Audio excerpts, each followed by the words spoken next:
তখন আমি ছোট, আমার দিদি তার বান্ধবীদের সঙ্গে কোনো মেলায় ঘুরতে গিয়ে প্রথমবারই মোমো খেয়েছিল। দিদির তো খুবই ভালো লেগেছিল, তবে নাকি খাওয়ার সময় ওর আমাদের কথাই মনে পড়ছিল।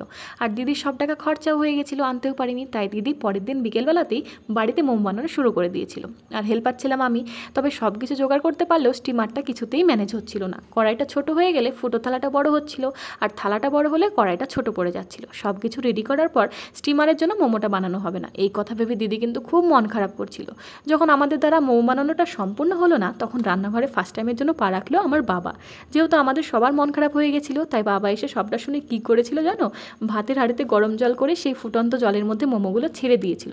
প্রথমে তো আমরা ভয় পেয়ে গিয়েছিলাম যে দিদির আর আমার 2 ঘন্টার খাটনিটা বাবা বোধহয় বৃথাই করে দেবে। তবে না, 15-20 মিনিট পর যখন বাবা জলের মধ্যে থেকে মোমোগুলো তুলে নিল, আমরা তো তখন পুরো অবাক। দোকানের থেকেও সুন্দর মোমো রেডি হয়ে গেছিলো, তবে ভীষণ ঝাল হয়েছিল। টেস্ট যদিও অসাধারণ ছিল, তবে মোমো খেতে গিয়ে আমরা সবাই কান্না শুরু করে দিয়েছিলাম।